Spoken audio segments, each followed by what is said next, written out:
বহনকারীর জন্য যানবাহন থাকবে।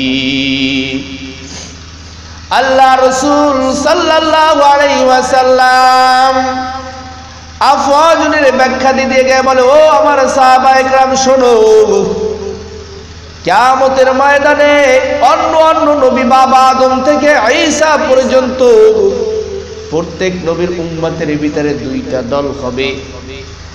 এক দল হবে জান্নাতি, অপর দল জাহান্নামী। কিন্তু আমার সাহাবায়ে কেরাম ভালো করে শুনে নাও, কিয়ামতের ময়দানে আমার উম্মতের দল হবে 10টা। এই 10টা দলে কিয়ামতের ময়দানে আমার উম্মত উঠবে। আল্লাহ রাসূল সাল্লাল্লাহু আলাইহি ওয়াসাল্লাম বলেন 10 দলে কিয়ামতের ময়দানে উঠবে। তাফসীরে রুহুল মানি, তাফসীরে বয়ানুল কোরআন, এই তাফসীরে রুহুল মানির ভিতরে ব্যাখ্যা করতেছেন, এই আয়াতের তাফসীর করতে গিয়ে আফওয়াজুল শব্দের 10টা দলের 10টা অংশ ভাগ করে ফেললেন। আল্লাহ রাসূল এই যে 10টা দলকে বলেছেন, সেই 10টা দল কারা? বলে 1 নম্বর দল হলো কিয়ামতের ময়দানে যারা উঠবে, 1 নম্বর দল হলো মানুষ যারা দুনিয়ার ভিতরে মানুষ ছিল কিন্তু কিয়ামতের ময়দানে বানরের সূরতে উঠবে।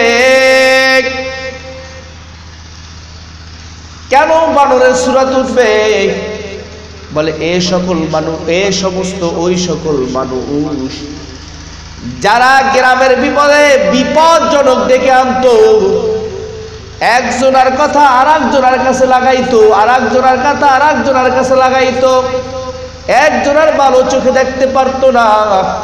এই সকল মহিলাদের ভিতরে সংখ্যা বেশি হয়। এ শুনশুনি অমুকের ছেলে 1 লাখ টাকা বেতন পায়, এ শুনশুনি অমুকের ছেলে এই কাজটা করেছে, একটা খারাপ কাজ, কাজের মতো কাজ করলো নি। ও ভাই, এটা তো গীবত, আর গীবত কইলাম জিনার চেয়ে খারাপ। আল্লাহ রাসূল সাল্লাল্লাহু আলাইহি ওয়াসাল্লাম বলেন দ্বিতীয় দল খিনজির। যদিও দুনিয়ার ভিতরে তারা মানুষ ছিল কিন্তু কিয়ামতের ময়দানে তারা শুয়ারের চেহারায় উঠবে। কেন? কারণ পৃথিবীর ভিতরে এমন একটা প্রাণী আছে যে নিজে বাথরুম করে নিজে খায়, সেই প্রাণীটা হলো শুয়ার। শুয়ারকে যদি আতর গোলাপ লাগানো হয়, শুয়ারকে যদি আপনি ভালো করে সাবান দিয়া, ডেটল সাবান দিয়া, দামি সাবান দিয়া সেন্ট লাগাইয়া দিলেন, সেন্ট লাগানোর পরে শুয়ারকে ভালো বিছানার ভিতরে বসায় রাখলেন, যখন তার রশিটা ছেড়ে দিবেন এক দৌড়ে যেখানে ময়লা আছে সেখানে গিয়া বসবে। এমনকি যখন ময়লা না পাবে তখন নিজে বাথরুম করে তাই শরীরের ভিতরে লাগাইবে। ওই সমস্ত মানুষ যারা দুনিয়ার ভিতরে হারাম ভক্ষণ করেছে, ওই মুসল্লিরা তারাও জাহান্নামে চলে যাবে। যারা মসজিদে ইমাম সাহেবের পিছনে নামাজ পড়েছে আবার বাহিরে গিয়া হারাম খাইছি, ওই সমস্ত মানুষ যারা মসজিদে বসে বসে জিকির করেছে অথচ বাহিরে গিয়া ওই তার পাশের বাড়ি একজন গরিব মানুষ তার জমি ঠেলিয়া ঠেলিয়া জুলুম করে তার জমি আত্মসমর্পণ করেছে, হারাম খাইছে, সুদ খাইছে, ঘুষ খাইছে, এই হারাম ভক্ষণ করেছে, অন্যের মাল ঠকাইয়া খাইছে, এই সমস্ত মানুষ কিয়ামতের ময়দানে শুয়ারের মতো হবে। আল্লাহ রাসূল বলেন আদ-দুনিয়া জিফাতুন ওয়া তালিবুহা কিলাব। দুনিয়া হলো একটা মোরগ আর তার পিছনে হলো যারা দৌড়ায় সবগুলো হলো কুকুর। বলতে পারেন কুকুর কেন আল্লাহ রাসূল কুকুর বলেছেন কেন? কুকুরের একটা অভ্যাস ভালো করে জেনে রাখো, শুয়ারেও ময়লা খায়, কুকুরেও ময়লা খায়, শিয়ালেও ময়লা খায়, কুকুরেও হারাম খায়, শুয়ারেও হারাম খায়, শিয়ালেও হারাম খায়, কুকুরেও মারা প্রাণী খায়, শিয়ালেও মারা প্রাণী খায়, শুয়ারেও ময়লা জিনিস খায়, হারাম জিনিস খায়। তবে আল্লাহ রাসূল সাল্লাল্লাহু আলাইহি ওয়াসাল্লাম কেন বললেন আদ-দুনিয়া জিফাতুন ওয়া তালিবুহা কিলাব? দুনিয়া হলো একটা মরক, আর ওই মরকের পিছনে যারা দৌড়াইবে সবগুলো হলো কুকুরের মতো। বলে কুকুরের একটা খাসলাত আছে। কি খাসলাত? শিয়ালের একটা খাসলাত আছে, শুকরের একটা খাসলাত আছে। বলে শুকরের খাসলাতটা এমন, শুকরের দিনে খাবে, রাত্রে খাবে না।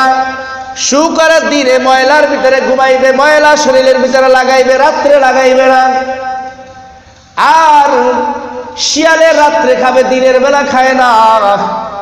কুকুর এমন একটা জাত যে দিনেও খায়, রাত্রেও খায়।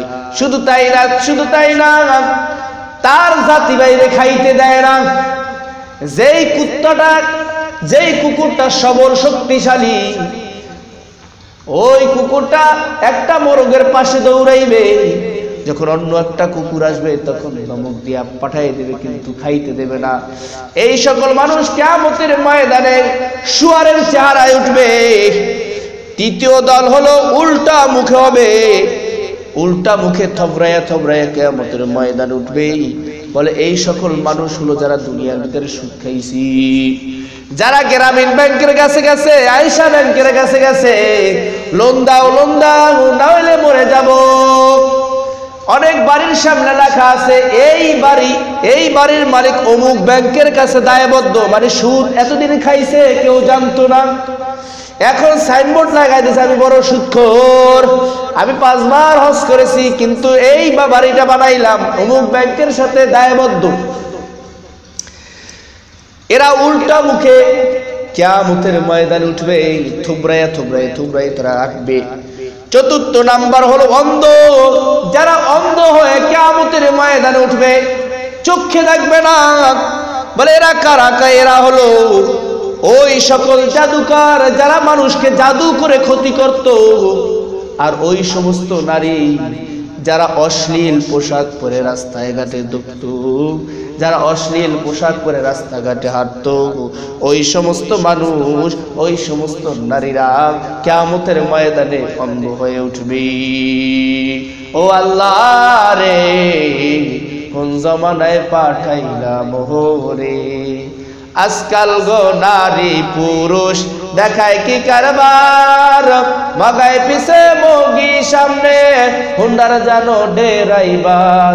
ও আল্লাহ রে, কোন জমানায় পাঠাইলা মোহরে, টাকা গোল পয়সা গোল, গোলালু গোল, এর সে বেশি গোল মনের গন্ডগোল।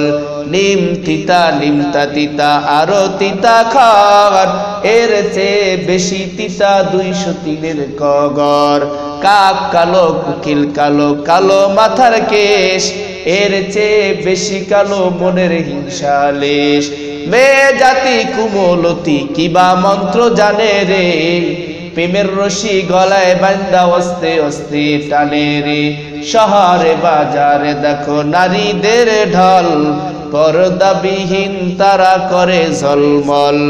অন্যকে তার দিকে আশেক বানায়, দেশটা আজি ধ্বংস নারীর বিপর্দায়। সবার মুখে একই আওয়াজ হায় হায় হায়। ও দুনিয়ার মুসলমান, হারাম ছাড়তে হবে, আল্লাহর হুকুম মানতে হবে। এক সূরা গ্রামের মানুষ, মূর্খ মানুষ চুরি করছে, কোনটা হালাল কোনটা হারাম বুঝতে পারে না। বলে চুরি করেছি এটা কোনো পাপ নাকি? তবে আমি মসজিদে গিয়ে নামাজটা পড়ি। সূরার নাম ছিল মুসা। নাম কি? মুসা। সূরায় চুরি করছে, পকেট মারছে, পকেট মাইরা ডান হাতের ভিতরে টাকাটা লইয়া মাগরিবের আজান হয়ে গেছে। সূরায় চিন্তা করে, আল্লাহ আজকের 5000 টাকা পকেট মারলাম, ও আল্লাহ এই শুকরিয়া করিয়া তোমার নামে একটা সিজদা দিই। মসজিদে আজান হয়ে গেছে, মাগরিবের আজান হয়েছে, আমি একটু ঢুকে মসজিদে নামাজটা পড়ি। মাগরিবের জেহরি কিরাত ইমাম সাহেব জোরে জোরে কিরাত পড়বে, এটাই তো নীতি। ওই সূরা বরাবর ইমাম সাহেবের পিছনে দাঁড়াইছে। ইমাম সাহেবের পিছনে দাঁড়াইছে যখন ইমাম সাহেব নামাজ শুরু করে দিয়েছে, ইমাম সাহেব বলতেছে আলহামদুলিল্লাহি রাব্বিল আলামিন আর রহমানির রহিম। তেলাওয়াত করে ইমাম সাহেব আয়াত শুরু করেছে। এক পর্যায়ে তেলাওয়াত করতেছে ওয়া মা তিলকা বিয়ামিনিকা ইয়া মূসা, হে মূসা তোমার ডান হাতে কি? সূরায় বলতেছে হুজুর বড় জাদুকর, পকেট মারলাম 3 মাইল দূরে বইসা 5000 টাকা। ইমাম সাহেব কেমন করে জানলো যে আমার ডাইন হাতের ভিতরে পকেট মারা টাকা? এবার সূরায় কইতেছে এই ইমাম সাহেব ধ্বংস হয়ে যাও, তুই তো বড় জাদুকর, কেমন করে জানলি আমার ডাইন হাতের ভিতরে চোরের টাকা, ছিনতাইকারীর টাকা? ইমাম সাহেব ধ্বংস হয়ে যাও, আমি যে চুরি করেছি আমার ডান হাতের ভিতরে চুরির টাকা, ইমাম সাহেব তুমি জানলা কেমনে? অথচ ইমাম সাহেব বলতেছে ওমা তিলকা বিয়ামিনিকা ইয়া মূসা, কোরআনের আয়াত তেলাওয়াত করতেছে, নামাজ পড়াইবে। ওই যে চোরের মনে পুলিশ পুলিশ, ও তো অর্থ বুঝালাইছে, মনে করছে আমার ডান হাতের ভিতরে চোরের টাকা, চুরির টাকা, ছিনতাই টাকা। এবার বলতেছে ইমাম সাহেব তুই ধ্বংস হয়ে যা, তুই বড় জাদুকর, এই বলিয়া পাগলা দৌড়। কিছু সংখ্যক সমাজের ভিতরে এমন নেতৃত্ব আছে, এমন মানুষ আছে, এই সূরা মার্কা কিছু পুলিশ ওলা লোক সমাজের ভিতরে আছে, যারা মসজিদের ভিতরে সভাপতি, সেক্রেটারি, যারা ক্যাশিয়ার হয়। ইমাম সাহেব একদিন মসজিদের ভিতরে বয়ান করতেছে পর্দা করতে হবে, যদি পর্দা না করে তাহলে জাহান্নামে যাবে। আদাইসু লা ইয়াদখুলুল জান্নাহ, দায়ুস নারী জান্নাতের ভিতরে প্রবেশ করবে না। যারা বেপর্দার ভিতরে রাস্তাঘাটে চলে ওরা হলো দায়ুস। আল্লাহ রাসূল সাল্লাল্লাহু আলাইহি ওয়াসাল্লাম বলেন ওরা জান্নাতের ভিতরে যাবে না, তবে ওদেরকে যারা লালন পালন করে, ওদেরকে যারা দেখাশোনা করে, এই সকল মানুষকেও কিয়ামতের ময়দানে ঘাড় ধাক্কা দিয়া জাহান্নামের ভিতরে নিক্ষেপ করা হবে। ওই যে আমি বলেছিলাম কিয়ামতের ময়দানে 4 দল লোক, 10 দল লোক, এই নবীর উম্মতের 10টা লোক হবে জাহান্নামী।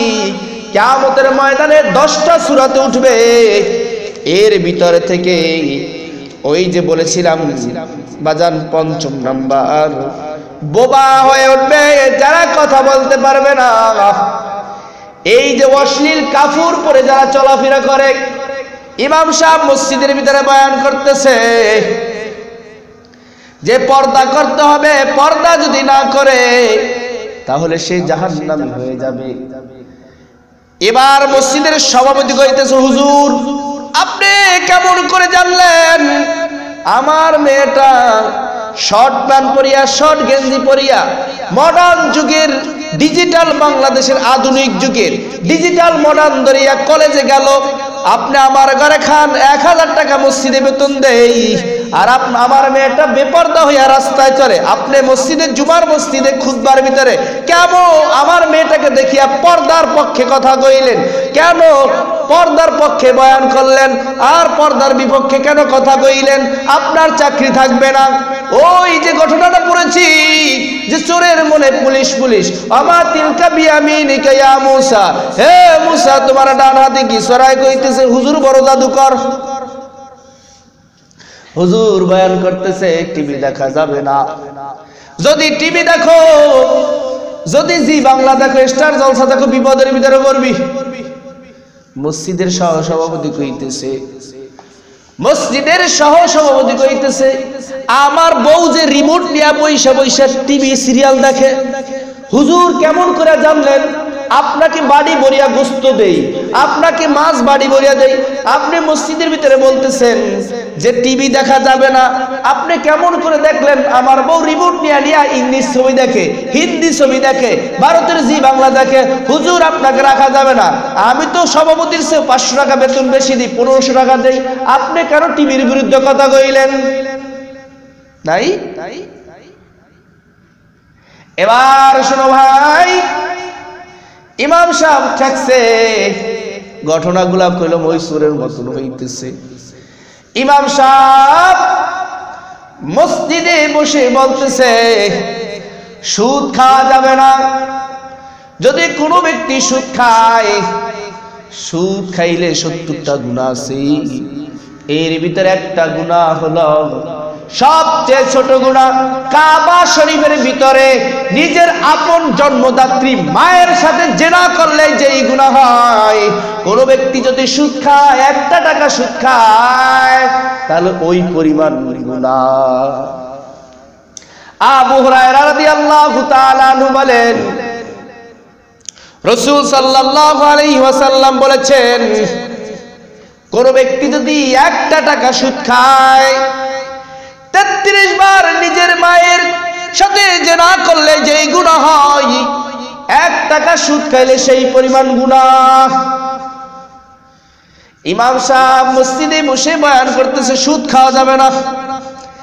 এবার সেক্রেটারি কইতেছে, হুজুর বেতন তো আমি সভাপতি সহ সভাপতি, তার চেয়েও 500 টাকা বেশি দিই, 2000 টাকা দেই। আমি যে মসজিদে আপনার পিছনে নামাজ পড়ে শুকরিয়া আদায় করেন, আমি যে আপনার পিছনে নামাজ পড়িয়া ওই যে সুদের সাথে মিলে আসি, ওই সুদ দিতেছি, ওই টাকা নেই তো আপনার বেতন দিই। আপনি কেন সুদের বয়ান করলেন মসজিদের ভিতরে? আপনার চাকরি থাকবে না, গাট্টি বস্তা গোল করেন, এবার বাড়ির দিকে যাইতে পারে। ইমাম সাহেব মহা মুসিবতে পড়ে গেছে। প্রথম মসজিদে, এক মসজিদে বয়ান করলাম, পর্দা করতে হবে, চাকরি গেল। দ্বিতীয় মসজিদের চাকরি হওয়ার পর বয়ান করলাম, টিভি ঘরের ভিতরে রাখা যাবে না, চাকরি এখান থেকে গেল।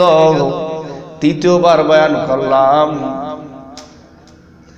যে সুদ খাওয়া যাবে না, এখান থেকে যখন চাকরি গেল, আল্লাহ কসম করলাম এই দুনিয়াবি বিষয় আর আলোচনা করব না, মাটির নিচে যা আছে আর আকাশের উপরে যা আছে সেই বিষয়ে আলোচনা করব। ইমাম সাহেব যখন সত্য কথা বন্ধ করে দিয়েছে, আসমানের উপরে কি আছে আর জমিনের নিচে কি আছে এই বিষয়ে যখন আলোচনা শুরু করেছে, আগে বেতন ছিল 6000, এখন বেতন হয়ে গেছে 10,000। এখন সমাজের পরিস্থিতি এমন, দলের বিরুদ্ধে কথা কইলে মসজিদের ইমাম সাহেব চাকরি জুমার পরই শেষ।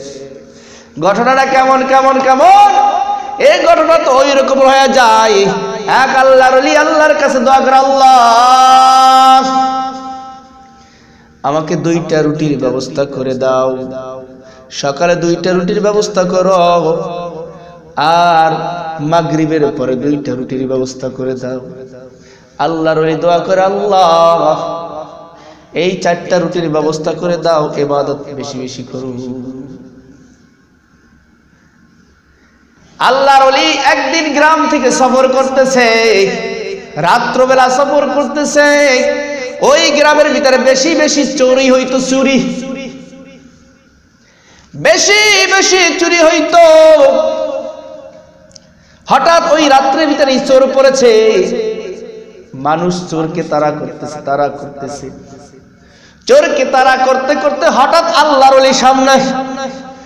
গ্রামের মানুষ তো আল্লাহর ওলি ছিল না, কে বুজুর্গ কে আলেম, বাস সুর সুর কইয়া আল্লাহর ওলিকে পাকড়াও করছে।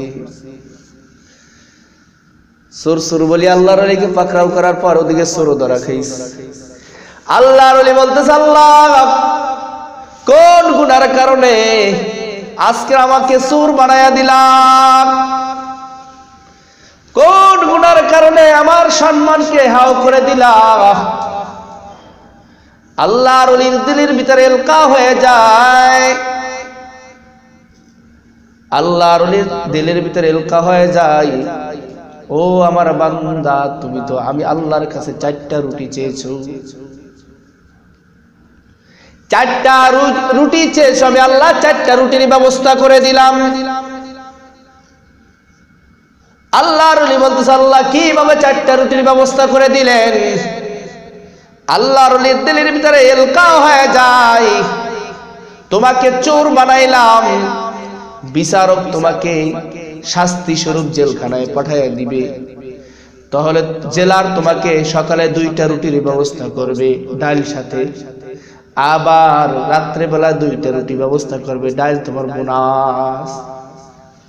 আল্লাহর ওলি বলতেছে, আল্লাহ তওবা করলাম, আল্লাহ এমন রুটির দরকার নেই, আল্লাহ গুনাহ করেছি, তওবা করলাম, মাফ করে দাও। আল্লাহর ওলিকে বিচারের কাঠগড়ায় যখন দাঁড়ানো হয়েছে, আল্লাহ বলেন, এই বিচারক, আমার দোস্তের দিকে হাত উঠাইস না। বিচারক সাথে সাথে আল্লাহর ওলির দিকে তাকায় বলতেছে, এই আহাম্মক, এ তো গ্রামের ভিতরে সবচেয়ে বড় আল্লাহর ওলি, এর ধরে আনছিস করে, এর কাছে গিয়েই তো আমি পানি পরা আনার পরে আমার স্ত্রী অর্ধেক সন্তান বাইজা গেছে, দূরে আসে না, এবার দৌড়াই ইমাম সাহেবের কাছে, হুজুর একটু পানি ভরা দেন, আপনার পানি ভরা খাওয়ার পরই আমার স্ত্রী বাঁচবে, আমার সন্তানটা দুনিয়ায় আইবে। বিপদ যখন হয় তখন ইমাম সাহেবের খুঁজে, যখন বিপদ চলে যায় ইমাম সাহেবের আইক্যা ওয়ালা বাজ দেয় কি নাই? নাই নাই, এরকম হয়। বিপদ উদ্ধার হয়ে গেলে ইমাম সাহেবের ছেলেরা, অনেক মাস্তান আছে ইমাম সাহেবের সামনে কথা কয় না, চার দোকানে বইয়ে কয়, আজকের হুজুরি এমন বয়ানটা করছে, এটা কি করার দরকার ছিল? হ্যাঁ, সিগারেটের বিরুদ্ধে কথা করার দরকার ছিল? আমরা একটু ফুর্তি করিয়া গাঁজা খাই, বাবা খাই, ট্যাবলেট খাই, হুজুর এটা কওয়া লাগে মসজিদের ইমাম সাহেব? মসজিদের ইমাম সাহেব খুতবার ভিতরে কওয়া লাগে? হুজুরের চাকরি টাকরি বাদ দিয়ে দিতে হইব, এলাকাতে হুজুর বার করে দিতে হইব, নাইলে আমাদের এই তাস খেলা যাইবে না, লুড্ডু খেলা যাইবে না। এই আমরা একটু আনন্দ ফুর্তি করি, বক্স টক্স বাজাইয়া, হুজুরে যেরকম শুরু করছে, মানে হুজুরে বাদ দিয়ে দেওয়া লাগবে, চার দোহারে আন্দোলন শুরু করছে। ঘটনা করে ইমাম সাহেব সামনে, আসসালামু আলাইকুম হুজুর, হুজুর একটু দোয়া করেন, মহা বিপদে আছি। আসসালামু আলাইকুম হুজুর, একটু দোয়া করেন। এক কাল নরম হইয়া, হুজুর মহা বিপদের ভিতরে আছি, একটু দোয়া করেন। হয় না? হয় না? ওই আল্লাহর ওলি, আল্লাহ তোমার কাছে মাফ চাই, আমার এরকম রুটির প্রয়োজন নাই। আল্লাহ পাক রব্বুল আলামিন বিচারককে বলতেছে, আমার বন্ধুর সাথে বেদবি করিস না। সাথে সাথে কইতেছে, এ বড় আল্লাহর ওলি, আমি একদিন বিপদে পড়ে এই ব্যক্তির কাছে গিয়েছিলাম, পানি ফুঁক দিছে, বিপদ উদ্ধার হয়ে গেছে। আরে চোর তো ওইটা, ওই যে গাঁজা খায়, ওই যে মদ খাইতেছে, ওইটার চেহারার দ্বারা দেখতে উল্লুক বাংলার মতো দেখা যায়, ওইটাই হলো চোর। তোরা কার সাথে বেদবি করছো? ধ্বংস যদি হতে না চাও, পা ধরে মাফ চাও। আল্লাহর ওলি 2 চোখের পানি ছেড়ে দিয়ে বলে, আল্লাহ 4টা রুটির জন্য কিছুক্ষণ আগে চোর বানাইলাম, এখন আবার আমারে বাদশা বানাই দিলাম। যেই মানুষ আমার চোর বলে ধরলো, ওই মানুষে আমার কাছে ক্ষমা চাইতেছে, আল্লাহ তোমার চেয়ে বড় মালিক আর কেউ নাই। ওই জেল থেকে বের হয়ে আল্লাহর ওলি ওযু করে সিজদায় পড়ে বলতেছে, আল্লাহ তুমি যেইভাবে চালাইবা ওইভাবে চলতে চাই, তুমি যদি আমারে না খাওয়ায় রাখো আমি থাকতে চাই, তুমি যদি আমারে খাওয়ায় রাখো আমি থাকতে চাই। হয় না এরকম ঘটনা?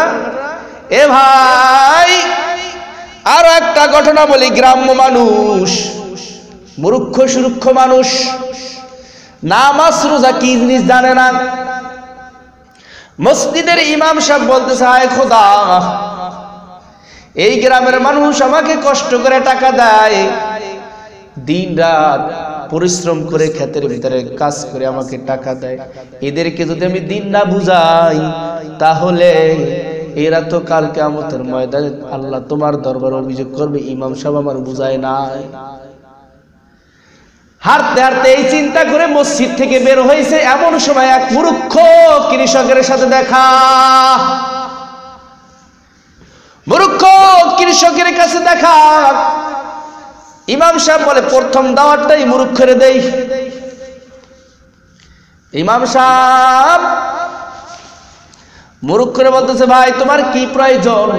বলো হুজুর কথা কয়েন না, টেনশন, মাথার ভিতরে টেনশন। কয় কিসের টেনশন? কয় 2 বিঘা জমি চাষ করবো, গরু নাই, ছাগল নাই, মহিষও নাই। যদি আমার 2টা গরু থাকতো তাহলে হাল চাষ করতাম, 2টা মহিষ যদি থাকতো হাল চাষ করতাম। ইমাম সাহেব পয়েন্ট ধরল, রাসূল সাল্লাল্লাহু আলাইহি ওয়াসাল্লামের হাদিস, যদি 40 দিন কোনো ব্যক্তি পবিত্র হয়ে ওযু করে যদি নামাজ আদায় করে, তাহার ভিতরে ঈমানের পাওয়ার বেড়ে যাবে, তাহার ভিতরে আমলের প্রতি লোভ বেড়ে যাবে। ইমাম সাহেব এই পয়েন্টটা কাজে লাগাইতে চাইছে যে প্রথম দাওয়াতটা এই গ্রাম্য ব্যক্তিরে দেই। ইমাম সাহেব বলতেছে, ভাই 40 দিন যদি আমার কথা তুমি মানো, তাহলে আমি ইমাম সাহেব কথা দিলাম তোমারে আমি 2টা মহিষ কিনা দিব।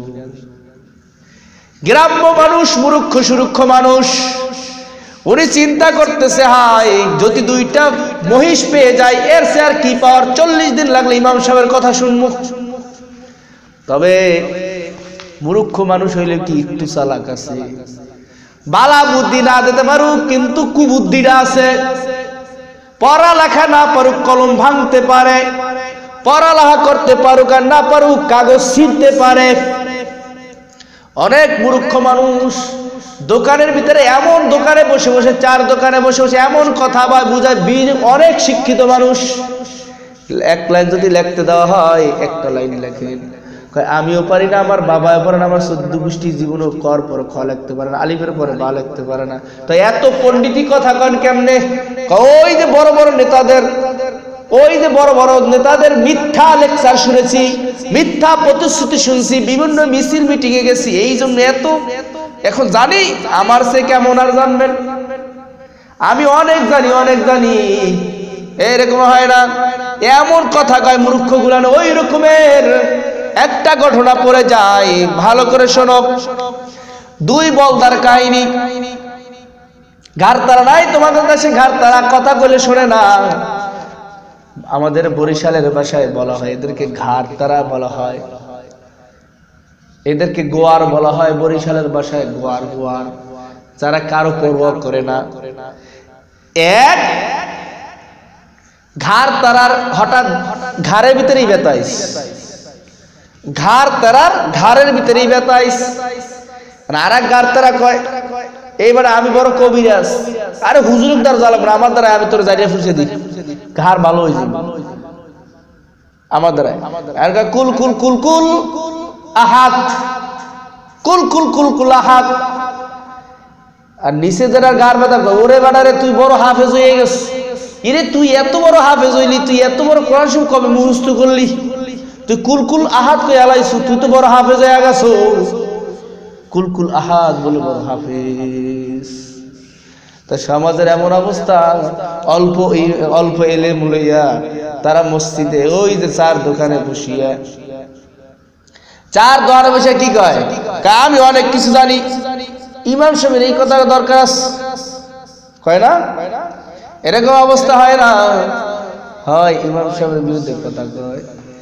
ইমাম সাহেব কইছে একটু ওদের আনন্দ ফুর্তির বিরুদ্ধে কইছে, কিন্তু ইমাম সাহেবের বিরুদ্ধে আন্দোলন হয় না?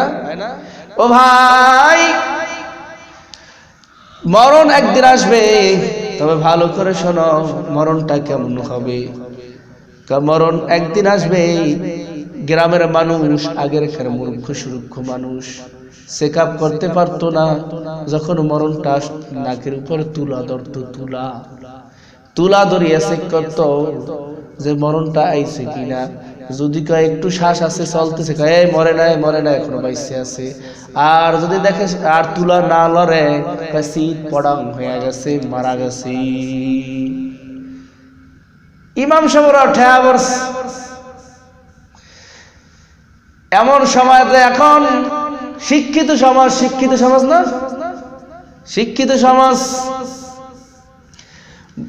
পোলা একটা কাতার, একটা বাহরাইন, আর একটা হলো লন্ডন বাড়ি করছে, আর একটা আমেরিকা বাড়ি করছে, মাইয়া সিঙ্গাপুর বাড়ি করছে, লন্ডন বাড়ি করছে। বুড়ি আর কি করবে? বুড়িয়া গায়ে খোদা, মরার সময় মুহে পানি দেওয়ার মতো কেউ না। এবার কি করবে? এবার পোলাদেরকে কয় কিছু টাকা দিয়ে একটা মাদ্রাসা করি। মাদ্রাসা করার সময় হাফেজ সাহেবের কাছে হুজুর, পোলা একটা সিলেট, একটা কাতার, একটা বাহরাইন, একটা লন্ডন, একটা আমেরিকা, ওরা আইয়া মুহে পানি দিতে পারবে না। তবে আমার কাজের লোকটা যদি ফোন দেয় হুজুর আইয়া পড়ে 13টার সময় সাহেবে মারা যাইতেছে, দৌড়ে আইয়া একটু কোরআন শরীফ পড়বে। দৌড়ে হঠাৎ ঘটনাক্রমে একদিন দৌড়াইয়া কাজের লোকটা হাফসাইতে রাত 12:35 সময় দৌড়, ও হাফেজ সাহেব হুজুর আমাদের সাহেবের অবস্থা খারাপ। যাইয়া সূরা ইয়াসিন পড়তেছে, ইয়াসিন পড়তে পড়তে দুনিয়া থেকে দেখা হয়ে গেছে। আজীবন করছে খারাপ কাজ, মরার সময় করে ভালো কাজ নাই। অনেকে কয় হুজুরা খাই কি, হুজুরা খাইবি কি? ইমাম সাহেবের বেতন হলো 10 টাকা, ওই 2000 টাকা দিয়ে হুজুরের রাখছি, এরা খাইবে নাকি? ও ভাই, ওর কাছে জিজ্ঞাসা করিস না ও খাইবে কি, শিয়ালের কাছে জিজ্ঞাসা। শিয়ালের কাছে জিজ্ঞাসা কি হইবে? কয় শিয়ালে জানে হুজুররা কি খায়। শিয়ালেরা দোয়া করে, আল্লাহ এই মসজিদের হুজুরের এতগুলা মুরগি খাওয়া ওজার জন্য আমি শিয়াল একটা মুরগি ভাগে হইনি। ও আল্লাহ, শিয়ালে দোয়া করো, আল্লাহ ইমাম সাহেবের গোডাউনের ভিতরে প্যাডের ভিতরে এতগুলা মুরগি দিলা, আর আমার একটা মুরগিও দাও না, যার জন্য পাই না। গ্রামের মানুষ মুরগি জবই দেয় আর ইমাম সাহেবের বাড়ি বেড়ে বেড়ে মসজিদে বাড়ায়। যদি বিশ্বাস না হয় ইমাম সাহেবের বাড়িটা চেক করে দেখা যায় 30 দিন 30 ঘর থেকে গরুর গোস, মুরগির গোস, এর ভিতরে আবার কোরমা, পোলাও, মাঝে মাঝে ইলিশ মাছ, চিংড়ি মাছ ভুনা। তুই কার হিংসা করে ইমাম সাহেবের বিরুদ্ধে কি করবি? আল্লাহ যারে খাওয়ায় জুতার বিরাম দিয়া খাওয়া। থানবী রাহমাতুল্লাহ তাআলা আনহু, এই থানবী রাহমাতুল্লাহ আলাইহি বয়ান করতেছেন, আল্লাহ যারে খাওয়ায় জুতার পিরান দিয়া খাওয়ায়। এক মূর্খ কইতেছে হুজুরে যে কথাটা কইছে এটা যদি না হয়, যতক্ষণ পর্যন্ত না হইবে ততক্ষণ পর্যন্ত আমি ভাত খাবো না। মোল্লারা মনে হয় মিথ্যা কথা কয়, এই কথাটা আমি সেট করবো, তারপরে ভাত খাবো। দৌড়ে গেছে, এই বিবি আর কবিরা ভাত খাইতে, আর কবিরা ভাত খাইতে। মোল্লারা মনে হয় মিথ্যা কথা কয়। মোল্লারা কইছে আল্লাহ যারে খাওয়ায় জুতার পিরান দিয়া খাওয়ায়, আল্লাহ আমার যতক্ষণ পর্যন্ত জুতার পিরান না দিবে ততক্ষণ পর্যন্ত আমি ভাত খাবো না। স্ত্রী পাও ধরছে, স্বামী রে তোমার পাও ধরছি, তুমি দুঃখ ভাত খাও। এক সময় স্ত্রী এই আকুতি মিত্রতি শুন না, স্বামী রাগ হয়ে কইছি না ভাত খাবো না। মোল্লারা মিথ্যা কথা কয়, যতক্ষণ পর্যন্ত পরীক্ষা না করবো ততক্ষণ পর্যন্ত খামো না। আল্লাহ যখন জুতার ফিরান দিবে তারপরে ভাত খামো, তারা খামো না।